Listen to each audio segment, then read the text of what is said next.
Ba-dum-bum-ba-dum-bum. What's up, guys? This is Hitchygood with an update for Battlefield 6. There appears to have been some leaked images on Twitter of some pre-alpha gameplay. We do want to keep that in mind while we're looking at this. There's a couple people that have commented, oh, these graphics look terrible. Yeah, this is awful. Of course it looks awful. It's pre-alpha, but it actually looks pretty good. But Tom Henderson has claimed that they are indeed real. So far, Tom has been accurate with all of his predictions and leaks so far, so I'm kind of inclined to believe him on this one as well, and considering the reveal is just days away, I would guess that EA may have allowed these out just as a teaser. So, without much further ado, here is screenshot number 1. Here we can see that Apaches will likely be in the game, which is awesome. These are some badass birds for sure. Not 100% sure what this gun is here, but we can see that maybe watches might be customizable as they are in Call of Duty right now. Of course, this is pre-alpha, so it could have easily just been a placeholder or just a part of the skin for this character, but it is something to ponder over. I think it'd be a welcome addition to the franchise. Any little bit of customization is always welcome, as long as it's not, you know, My Little Pony, anime girls, and all this other crap. But this is our first look at the UI. It seems decently small, pretty decently out of the way, and I think it'll take some time to get used to the aesthetic for me of this teal color, but that'll probably be customizable if I don't like it after we play it for a little while. We're seeing 4-person squads in all of these screenshots, but considering this is pre-alpha, I wouldn't worry about not having the 5-man squad set up when the game comes out. We can see that weather impacting the map with a sandstorm is going to be present. This is on the right side, and what looks to me to be some Chinese-style skyscrapers in the background, maybe in Qatar, I'm not really sure. You'll understand why I'm saying Qatar later on the next screenshot. I'm not really sure, you know, what these small little icons here in the bottom left could be. One looks like a small cell phone. If it's a Motorola, which is what it looks like, that might be dual purpose for communication and for a blunt force weapon, knowing how tough those little boogers are.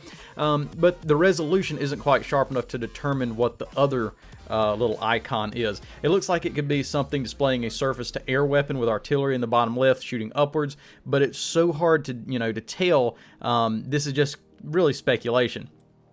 Maybe these are field upgrades of some sort, which I actually generally hope that they bring back as it promotes team play and rewards people who, you know, play with their squad.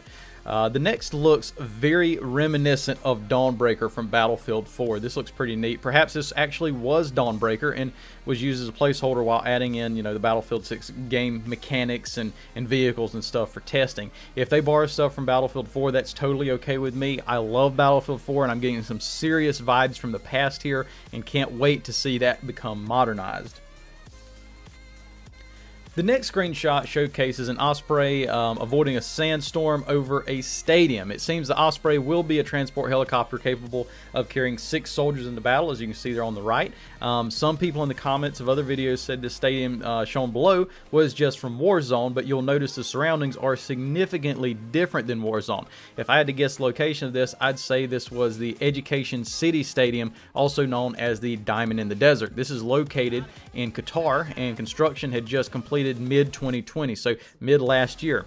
The big difference is that the stadium in Qatar is much more rounded, as you can see, while the stadium here has a more traditional design. So I'm a little confused as if this Qatar or somewhere else, or, you know, maybe a made-up location, but probably not. I assume for them to go for real locations. I'm not sure if this is just a placeholder from somewhere else, as the location looks very similar to the stadium that is in Qatar. I'm definitely confused on what the symbols in the bottom right could be, so leave a comment and let me know your guesses as to what purpose this could serve. And finally, we get to see a tank on the streets of a Chinese city. This appears to maybe be an M1A2 Abrams. That's America's beast of a main battle tank. Just looking at the rails around the back of the turret kind of gives me the idea that it could be, and there's also the tail light visors on the back. I'm guessing this is M1A2, or it could be EA's rendition of the M1A3 that's been talked about in America's military rank for the last decade, that they've never seemed to upgrade just yet. It is missing some of the upper shields and guns on top of the turret if it is an M1A2, but that might be part of the design, or it might just not be implemented yet. It's hard to tell, or I could be wrong and it could be a completely different tank. To that point, it does seem that this is somewhat short for an M1A2 Abrams, though it's hard to tell, you know, how long this turret is in this angle. It's pointing away from us, so I can't tell, and the M1A2 Abrams has a very long turret. I'm looking forward to some tank visual customizations. You know, just seeing this, I see the camo draped on the back of the turret, but it'd be great to add more cosmetic effects to tanks and kind of really make it yours, other than just like, you know, one click, one full, you know, paint job and that be it. You know, I couldn't place where this massive artwork here is in the middle. If that is artwork, I imagine it is.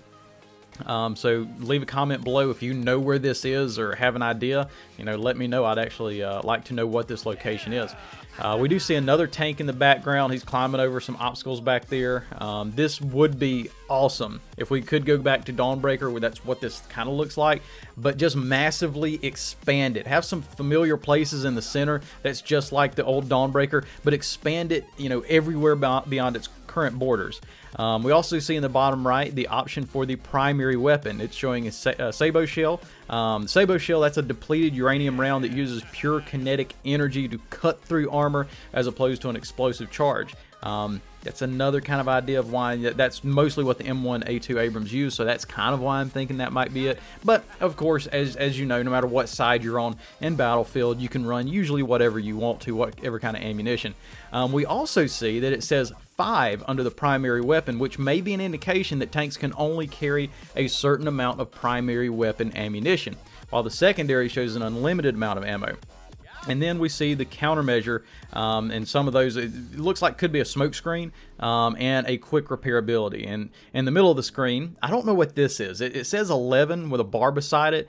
I'm not real sure what that is, but hey, speculate in the comments below. Anyways, this is the first glimpse I've had of this that has really upped my level of hype for the new Battlefield game. It's nice to see a peek of what it could actually look like. I love playing Battlefield 4, and if you'll notice, I'm coming out with more Battlefield 4 content on my channel, and it's been just hella fun.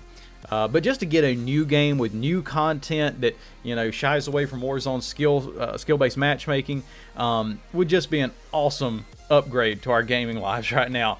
I'm very much looking forward to it, and I really hope EA doesn't screw it up this time. But, you know, they're EA, so we do have to temper our expectations some, but I'm still getting more and more hype for this game as it goes along. I'm very, very excited to see what happens on the 9th, and hopefully they give us quite a bit of information to go off of.